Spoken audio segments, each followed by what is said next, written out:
భారీ వరదలతో గోదావరి ఉగ్రరూపం దాల్చుతోంది. ధవళేశ్వరం వద్ద గోదావరి ప్రవాహం మొదటి ప్రమాద హెచ్చరిక స్థాయిని మించి ప్రవహిస్తోంది. గంట గంటకు గోదావరిలో వరద ఉధృతి పెరుగుతోంది. కాటన్ బ్యారేజ్ వద్ద 14.9 అడుగులకు నీటి మట్టం చేరింది. బ్యారేజీ నుంచి దిగువకు 14.5 లక్షల క్యూసెక్కుల వరదను వదిలిపెడుతున్నారు.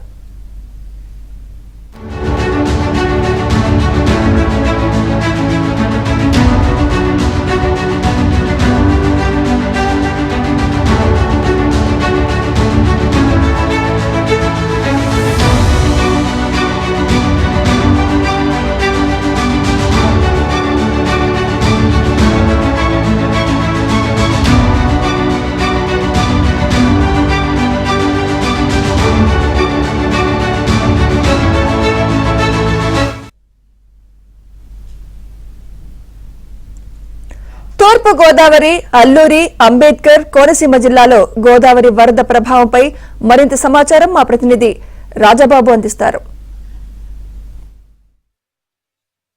ధవళేశ్వరం కాటన్ బ్యారేజీ వద్ద రెండవ ప్రమాద హెచ్చరిక స్థాయిని మించి గోదావరి వరద ఉధృతి కొనసాగుతుంది. ఎగువ ప్రాంతాల్లో కురిసిన భారీ వర్షాల వల్ల గోదావరిలో వరద ఉధృతి క్రమక్రమంగా కూడా పెరుగుతుంది. ధవళేశ్వరం కాటన్ బ్యారేజీ వద్ద గంట గంటకు కూడా గోదావరి వరద ప్రవాహం పెరుగుతుంది. మనం ప్రస్తుతం ధవళేశ్వరం కాటన్ బ్యారేజ్ దగ్గర ఉన్నాము. ఇక్కడ విజువల్స్లో చూడవచ్చు గోదారమ్మ ఉగ్రరూపం దాల్చి పొంగి ప్రవహిస్తున్న దృశ్యాలను మనం విజువల్స్లో చూడవచ్చు. ఇక్కడ ఈ ఏజెన్సీకి సంబంధించి అల్లూరి సీతారామరాజు జిల్లాలో గత 2 రోజులుగా కురిసిన భారీ వర్షాల వల్ల వాగులు, వంకలు పొంగి ప్రవహిస్తున్నాయి. అల్లూరి సీతారామరాజు జిల్లాకు సంబంధించి ఉపనదులు శబరి, సీలేరు పొంగి ప్రవహిస్తున్నాయి. గోదావరి పొంగి ప్రవహిస్తుంది. విలీన మండలాల్లో వరద ప్రభావం చాలా తీవ్రంగా ఉంది. విలీన మండలాల్లో 50 గ్రామాలకు పైగా రాకపోకలు పూర్తిగా నిలిచిపోయాయి. విలీన మండలాల్లో రహదారులపైన, కాజువేలపైన వరద నీరు పొంగి ప్రవహిస్తుంది.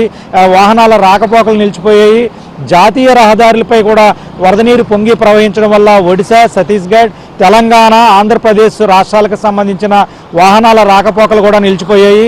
విలీన మండలాల్లో చాలామంది ప్రజలు పునరావాస కేంద్రాలకు తరలిపోతున్నారు. కొంతమంది కొండలపై తలదాచుకుంటున్నారు. అధికార యంత్రాంగం కూడా అప్రమత్తమయ్యి విలీన మండలాల్లో ప్రజలను సురక్షిత ప్రాంతాలకు తరలిస్తుంది. విలీన మండలాల్లో లోతట్టు ప్రాంతాల ప్రజలంతా కూడా జల దిగ్బంధంలో చిక్కుకున్నారు. తీవ్ర ఇబ్బందులు పడుతున్నారు. ఇక తూర్పుగోదావరి జిల్లాకు సంబంధించి తూర్పుగోదావరి జిల్లాలో కూడా గోదావరి పరివాహక ప్రాంతంలో ఉన్న లంక గ్రామాలన్నీ కూడా పూర్తిగా నీట మునిగాయి. సీతానగర మండలం ములకల్లంక వద్ద నదీపాయిపై గోదావరి పొంగి ప్రవహించడం, ఉగ్రరూపం దాల్చడం వల్ల అక్కడ కూడా ప్రజలను సురక్షిత ప్రాంతాలకు తరలిస్తున్నారు, పునరావాస కేంద్రాలకు తరలిస్తున్నారు.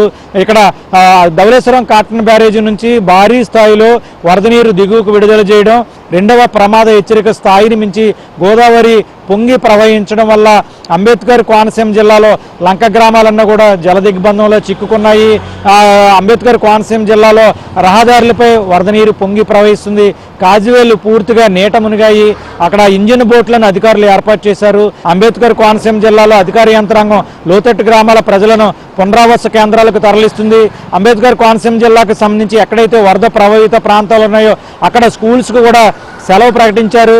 ఇంజిన్ బోట్ల ద్వారా ఇంజిన్ బోట్లను ఏర్పాటు చేశారు. ఇంజిన్ బోట్లలో SDRF సిబ్బందిని కూడా ఏర్పాటు చేశారు. ఎటువంటి ప్రాణ నష్టం లేకుండా జాగ్రత్తలు తీసుకోవాలని రాష్ట్ర ప్రభుత్వం ఆదేశాలు ఇచ్చిన నేపథ్యంలో జిల్లా అధికార యంత్రాంగం అప్రమత్తమయ్యి ప్రజలను సురక్షిత ప్రాంతాలకు తరలిస్తున్నారు. అంబేద్కర్ కోనసీమ జిల్లాలో వరద తీవ్రత చాలా ఎక్కువగా ఉంది. ప్రజలు తీవ్ర ఇబ్బందులు పడుతున్నారు. ఈ ఏడాదిలోనే వరుసగా గోదావరికి ఇప్పుడు 3వ వరదలు వచ్చాయి. 3 సార్లు వచ్చిన వరదల్లో పంటలు తీవ్రంగా నష్టపోయాము. రాష్ట్ర ప్రభుత్వం ఆదుకోవాలని కూడా రైతన్నలు డిమాండ్ చేస్తున్నారు, ప్రభుత్వానికి విజ్ఞప్తి చేస్తున్నారు. ప్రస్తుతం అయితే కనుక ధవళేశ్వరం కాటన్ బ్యారేజీ వద్ద రెండవ ప్రమాద హెచ్చరిక స్థాయిని మించి గోదారమ్మ ఉగ్రరూపం దాల్చి పొంగి ప్రవహిస్తుంది. లంక గ్రామాలు జల దిగ్బంధంలోనే చిక్కుకున్నాయి. నాటు పడవలపైనే ప్రయాణం చేస్తున్నారు. ప్రజలు తీవ్ర ఇబ్బందులు పడుతున్నారు. మరో పక్క చూస్తే కనుక గోదావరి నదీ పాయల్లో ఎవరో నాటు పడవలపై తిరగకూడదని కూడా అధికారులు నాటు పడవల రాకపోకలను కూడా నిషేధించారు. ముందస్తు జాగ్రత్తగా పాపికొండల విహారయాత్రను కూడా తాత్కాలికంగా నిలిపివేశారు. ప్రజలు ఎవరో కూడా గోదావరి పరివాహక ప్రాంతాల్లో గణేష్ నిమజ్జనాలు చేయకూడదని కూడా జిల్లా అధికార యంత్రాంగం అప్రమత్తం చేస్తుంది. ఇది ధవళేశ్వరం కాటన్ బ్యారేజీ వద్ద గోదారమ్మ మహోగ్ర రూపం దాల్చి పొంగి ప్రవహిస్తున్న పరిస్థితి. ధవళేశ్వరం కాటన్ బ్యారేజీ వద్ద రెండవ ప్రమాద హెచ్చరిక స్థాయిని మించి గోదావరి ఉన్న పరిస్థితి.